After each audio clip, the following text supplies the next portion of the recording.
Hello നമസ്കാരം. എല്ലാവർക്കും എൻ്റെ ഒരു പുതിയ വീഡിയോയിലേക്ക് വീണ്ടും സ്വാഗതം. അപ്പോൾ കഴിഞ്ഞ വീഡിയോയിലേക്ക് ഇത് ഷെയർ ചെയ്ത് സപ്പോർട്ട് ചെയ്ത എല്ലാവർക്കും ഒരായിരം നന്ദിയുണ്ട്. അപ്പോൾ എന്താ പറയുക, നിങ്ങളുടെ ഓരോ ഡൗട്ടുകളും വീഡിയോ ആയിട്ട് ചെയ്യാനായിട്ട് എനിക്ക് വളരെയേറെ സന്തോഷമുണ്ട്. അപ്പോൾ മെസ്സേജ് അയച്ചവർക്ക് എല്ലാവർക്കും ഒരായിരം നന്ദിയുണ്ട് കേട്ടോ. അപ്പോൾ നേഴ്സായിട്ട് യു എയിൽ വരാനിരിക്കുന്നവരോ വന്നവരോ അല്ലെങ്കിൽ ഇവിടെ വല്ല ബുദ്ധിമുട്ടോ നേഴ്സിംഗ് ജോബിൽ വല്ല ബുദ്ധിമുട്ടോ അല്ലെങ്കിൽ നേഴ്സിംഗ് റിലേറ്റഡ് ആയിട്ടുള്ള എന്തൊരു കാര്യം നിങ്ങൾക്ക് എനിക്ക് മെസ്സേജ് അയക്കാൻ ഞാൻ നിങ്ങൾക്ക് വീഡിയോ ആയിട്ട് ചെയ്യുന്നതായിരിക്കും കേട്ടോ.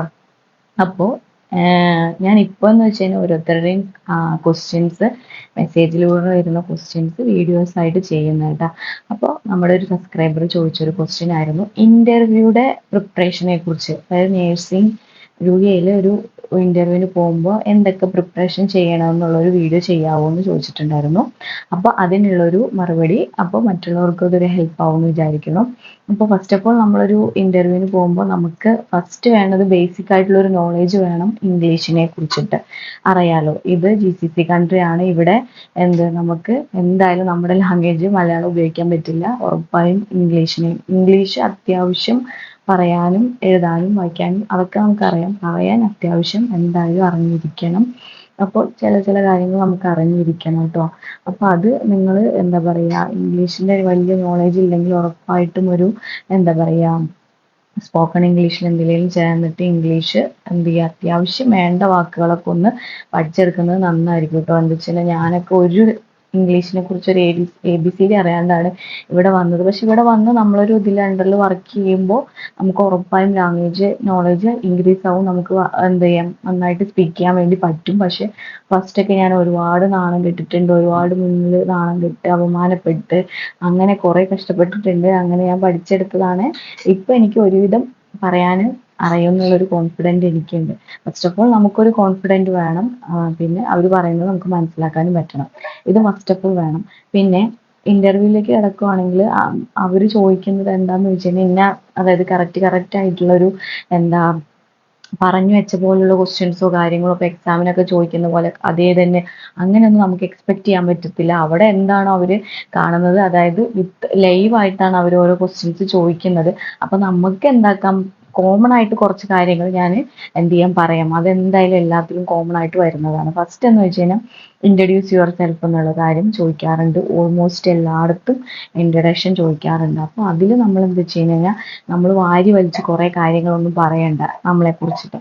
അവർ എക്സ്പെക്ട് ചെയ്യുന്നത് എന്താ വെച്ച് കഴിഞ്ഞാൽ നമ്മുടെ പേര്, നമുക്ക് എത്ര എക്സ്പീരിയൻസ് ഉണ്ട്, നമ്മൾ എവിടെയാണോ ഫിനിഷ് ആയത്, ഇവിടെ എത്ര എക്സ്പീരിയൻസ് യു എയിൽ ഉണ്ടെങ്കിൽ അത് പറയുക, അല്ല നാട്ടിലാണെങ്കിൽ അത് ഏത് ഏരിയയിലാണ് എക്സ്പീരിയൻസ് എന്നതിനെ കുറിച്ചിട്ട് പറയുക. പിന്നെ എന്താ പറയുക, നിങ്ങൾ എന്താ പറയുക, നിങ്ങളിവിടെ വന്നിട്ട് എത്ര നാളായി എന്നതിനെ കുറിച്ചിട്ടും ഒരിത് പറയാം. അത്രയും മതി ഇൻട്രൊഡക്ഷനിൽ. വളരെ അല്ലാണ്ട് ആവശ്യം കൂടുതലായിട്ടുള്ള കാര്യങ്ങളൊന്നും ഉണ്ട്. അവർക്ക് എന്താ വേണ്ടത്, നിങ്ങളിവിടെ എത്ര നാളായിട്ട് ഇവിടെ ഉണ്ട് എന്നുള്ളതും നിങ്ങൾക്ക് എത്ര എക്സ്പീരിയൻസ് ഏത് ഫീൽഡിലാണെന്നുള്ളത്, ഇത്രയും കാര്യമാണ് അവർക്ക് അറിയേണ്ടത്.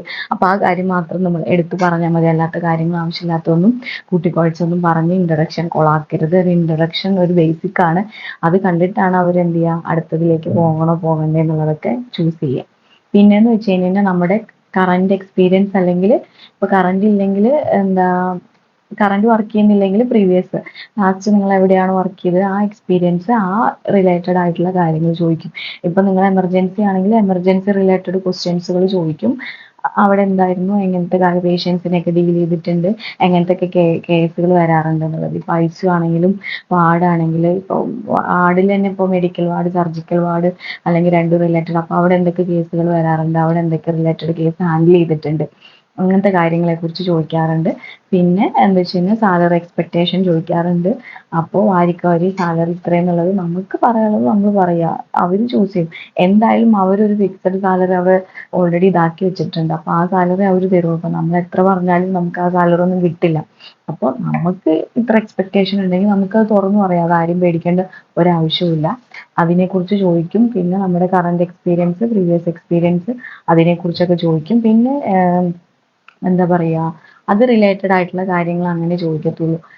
പിന്നെ ഞാൻ പറഞ്ഞല്ലോ അതാ ലൈവാണ്, അവിടെ എന്താ ചോദിക്കാന്നുള്ളത് അവർക്ക് മാത്രമേ അറിയുള്ളൂ. നമ്മളത്ര പ്രിപ്പയർ ചെയ്തിട്ട് പോയിട്ട് ഒരു കാര്യമില്ല. ചിലപ്പോൾ നമ്മളൊന്നും എക്സ്പെക്ട് ചെയ്യാത്ത ക്വസ്റ്റ്യൻസ് ആയിരിക്കും അവർ ചോദിക്കുന്നത്. എന്നിരുന്നാൽ പോലും നമ്മളൊരു നേഴ്സാണ്, നമുക്കൊരു ബേസിക് ഐഡിയയും കാര്യങ്ങളൊക്കെ ഉണ്ടാവും. പിന്നെ നമ്മൾ ഹാൻഡിൽ ചെയ്ത പേഷ്യൻസ് കാര്യങ്ങൾ, അതായത് നമുക്ക് അറിയുന്ന കാര്യങ്ങൾ തന്നെ അവർ ചോദിക്കാറുള്ളൂ. അല്ലാണ്ട് അതിൽ കൂടുതലായിട്ടുള്ള വാരി വലിച്ചിട്ടുള്ള അങ്ങനത്തെ കാര്യങ്ങളൊന്നുമില്ല. അപ്പം നമുക്ക് പറയാനുള്ളത് നമ്മൾ എന്ത് ചെയ്യുക, നല്ല കോൺഫിഡൻ്റ് ആയിട്ട്, നല്ല ലൗഡായിട്ട്, നല്ല ക്ലിയർ ആയിട്ട് എന്ത് ചെയ്യുക, ആൻസർ ചെയ്യാൻ വേണ്ടി ശ്രമിക്കുക. അതിപ്പോൾ തെറ്റാണെങ്കിൽ പോലും അത് നല്ല ക്ലിയർ ആയിട്ട് ലൗഡായിട്ട് നമ്മൾ എന്ത് ചെയ്യാം, പറയുക കേട്ടോ. നല്ല കോൺഫിഡൻ്റ് ആയിട്ട് പറയുക. നമ്മുടെ കോൺഫിഡൻറ്റ് എങ്ങനെയാണെന്നുള്ളത് കൂടി അവർ ചെക്കും. ഇത് അറിയില്ലാണ്ട് മിണ്ടാണ്ടിരിക്കരുത്, എന്തെങ്കിലും പറയുക. അതായത് നമുക്കറിയാം, പക്ഷെ നമ്മൾ ചിലപ്പോൾ ടെൻഷനോ കാര്യങ്ങളോ കൊണ്ട് നമുക്ക് ചിലപ്പോൾ പറയാൻ കിട്ടില്ല. അങ്ങനെ ആക്കരുത്. നമുക്ക് പറയാണ്ടിരിക്കരുത്. അവർ ചോദിക്കണേന് നമ്മൾ എന്ത് ചെയ്യാം, അപ്പം ആൻസർ ചെയ്തുകൊണ്ടിരിക്കുക. അപ്പോൾ എന്തായാലും അവർക്ക് ഒരു ഇംപ്രഷൻ കിട്ടും. എന്തായാലും ഉറപ്പായിട്ടും നമ്മൾ എന്ത് ചെയ്യും, സെലക്ട് ചെയ്യാനുള്ള ചാൻസ് വളരെയേറെ കൂടുതലാണ് കേട്ടോ. അപ്പോൾ പേടി കാര്യങ്ങളൊന്നും വേണ്ട. എന്തിനാ പേടിക്കുന്നത്, നമുക്ക് കിട്ടിയില്ലെങ്കിൽ വേണ്ട, അടുത്ത ജോബ് നോക്കുക, അത്രേ ഉള്ളൂ. അപ്പോൾ ആ ഒരു മെന്റാലിറ്റിയിൽ പോയി കഴിഞ്ഞാൽ നിങ്ങൾക്ക് എന്തായാലും കോൺഫിഡൻ്റ് ആയിട്ട് ആൻസർ ചെയ്യാൻ വേണ്ടി പറ്റും. പിന്നെ അപ്ഡേറ്റ് ആയിട്ടുള്ള CV, നിങ്ങളുടെ പാസ്പോർട്ടിന്റെ കോപ്പി, അല്ല നിങ്ങൾക്ക് എമിറേറ്റ്സ് ID ഉണ്ടെങ്കിൽ അതിന്റെ കോപ്പി, പിന്നെ അപ്ഡേറ്റ് ആയിട്ട് CV, പിന്നെ നിങ്ങളുടെ മാർക്ക് ലിസ്റ്റ്, അതായത് രജിസ്ട്രേഷന്റെ ഇതില്ലേ, അതായത് രജിസ്ട്രേഷൻ കഴിഞ്ഞതിൻ്റെയും അറ്റസ്റ്റ് ചെയ്തതിൻ്റെ ഒക്കെ ഉണ്ടെങ്കിൽ അതെല്ലാം എന്ത് ചെയ്യുക, ക്യാരി ചെയ്ത് പിടിക്കുക കേട്ടോ.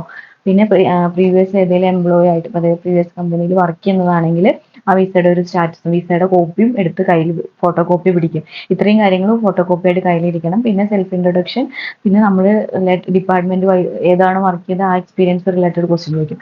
പിന്നെ ചിലർ സിനാരിയോ ബേസ് ക്വസ്റ്റ്യൻ ചോദിക്കും. അതായത് ഇപ്പോൾ അവർ ഹയർ ചെയ്യുന്നത് ഇപ്പോൾ അപ്പോൾ നിങ്ങൾക്ക് അറിയാം, ഇപ്പോൾ വേക്കൻസി വന്നാൽ തന്നെ അറിയാം, ചിലപ്പോൾ അവർ ER ഹയർ ചെയ്യണമെങ്കിൽ അല്ലെങ്കിൽ ICUയിലേക്കായിരിക്കും വേക്കൻസി ഇട്ടിട്ടുണ്ടാവും. അപ്പോൾ അത് റിലേറ്റഡ് ആയിട്ട് ICU റിലേറ്റഡ് ആയിട്ടുള്ള കാര്യങ്ങൾ, ഇപ്പോൾ ചിലപ്പോൾ കാർഡിയോളജി ICCയിലേക്കായിരിക്കും ഉണ്ടാവും, അല്ലെങ്കിൽ സർജിക്കൽ ICUയിലേക്കോ വേക്കൻസി ഉണ്ടാവും. അങ്ങനെ എന്തെങ്കിലും സ്പെസിഫിക് ആയിട്ട് മെൻഷൻ ചെയ്തിട്ടുണ്ടെങ്കിൽ ആ ഒരു ഡിപ്പാർട്ട്മെന്റിനെ കുറിച്ച് നന്നായിട്ടൊന്ന് അറിഞ്ഞു വെച്ചിരിക്കുക.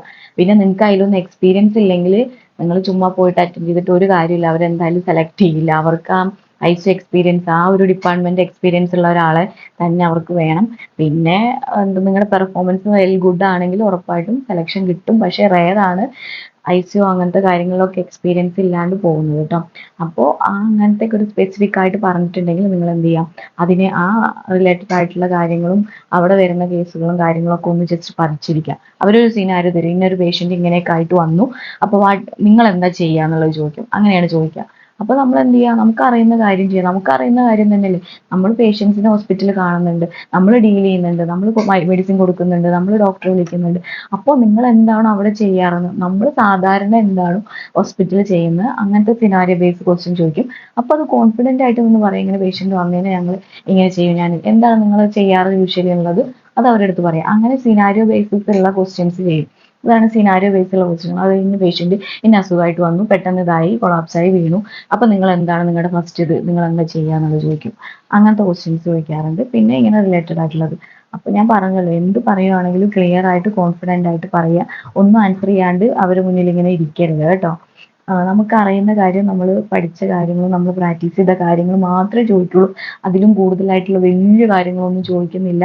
നമ്മൾ ടെൻഷനൊന്നും അടിക്കാണ്ട് പോയിട്ട് നല്ല കോൺഫിഡൻ്റ് ആയിട്ട് അറ്റൻഡ് ചെയ്ത് കഴിഞ്ഞാൽ ഉറപ്പായിട്ടും നമുക്ക് എന്ത് ചെയ്യും, ജോലി കിട്ടും.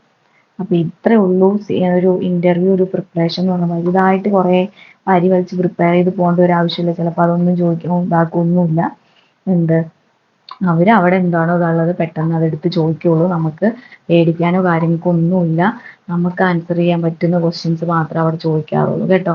ചിലപ്പോൾ 45 മിനിറ്റ്, ഞാനൊക്കെ ഇപ്പോൾ ഇവിടെ ദുബായിൽ ഗവൺമെന്റിൽ കിട്ടിയപ്പോൾ എനിക്ക് ഒരു ഏകദേശം ഒരു 1 hour ഉണ്ടായിരുന്നു ഇന്റർവ്യൂ. അതിൽ അവർ കുറേ സിനാരിയോ ബേസിൽ കുറേ ക്വസ്റ്റ്യൻസ് ചോദിച്ചിട്ടുണ്ടായിരുന്നു. പക്ഷേ എനിക്കൊരു ടെൻഷൻ ഉണ്ടായിരുന്നില്ല, കിട്ടിയാൽ കിട്ടട്ടെ, ഇല്ലെങ്കിൽ വേണ്ട, വേറെ നോക്കാന്നുള്ളൊരു മെന്റാലിറ്റി ആയിരുന്നു എൻ്റെ മനസ്സിൽ. അപ്പോൾ ചോദിക്കുന്നതിന് ചിലത് എനിക്കൊന്നും അറിയില്ലായിരുന്നു. പക്ഷെ എൻ്റെ ഒരു ഇത് വെച്ചിട്ട് ഞാൻ ചുമ്മാ വെറുതെ ഇങ്ങനെ ഓരോന്ന് പറയത്തില്ല, അതുപോലെ കുറെ പറഞ്ഞു. പിന്നെ ഇംഗ്ലീഷിന്റെ കാര്യം ഞാൻ പറഞ്ഞല്ലോ, നമുക്ക് പറഞ്ഞു നിൽക്കാനായിട്ട് നിൽക്കുന്ന ഒരു ബേസിക് ആയിട്ടുള്ള ഒരു ഇംഗ്ലീഷ് നമുക്ക് പറയാൻ കിട്ടണം. അതൊരു പ്ലസ് പോയിന്റ് ആണ്. അത്രയൊക്കെ ശ്രദ്ധിച്ചിട്ടുണ്ടെങ്കിൽ നമുക്ക് ഉറപ്പായിട്ടും ഇന്റർവ്യൂ പുല്ല് പോലെ പാസ്സായി പോവാം കേട്ടോ. അപ്പൊ ഇത്രേ ഉള്ളൂ ഈ ഒരു സബ്സ്ക്രൈബർ ചോദിച്ചതിനുള്ള ഒരു ആൻസർ. ഇതിൽ മോർ റിലേറ്റഡ് ആയിട്ട് എന്തെങ്കിലും നിങ്ങൾക്ക് അറിയുന്ന ഉറപ്പായിട്ടും മെസ്സേജ് അയക്കണം. പിന്നെ മെസ്സേജ് എങ്ങനെ റിപ്ലൈ ഡിലേ ആയി പോകണമെങ്കിൽ ക്ഷമിക്കണം. എനിക്ക് ടൈം ഒരു കുറച്ചുള്ളത് കൊണ്ടാണ് ഞാൻ ഓരോന്ന് എടുത്ത് ഇടാനായിട്ട്, എടുത്തിട്ടാൽ മാത്രം പോരല്ലോ, എഡിറ്റിംഗ് ഒക്കെ ചെയ്ത് ഇടാൻ ഇച്ചിരി ഡിലേ ആവുന്നത്. അപ്പോൾ ഉറപ്പായിട്ടും നിങ്ങൾ മെസ്സേജ് അയച്ചതിനൊക്കെ റിപ്ലൈ ഞാൻ ഉറപ്പായിട്ട് ഇടുന്നതായിരിക്കും, വൺ ബൈ ട്ടോ. അപ്പോൾ താങ്ക് യു ഫോർ വാച്ചിങ്. ആദ്യമായിട്ടാണ് കാണുന്നത് ഉറപ്പായും സബ്സ്ക്രൈബ് ചെയ്യണം, സപ്പോർട്ട് ചെയ്യണം.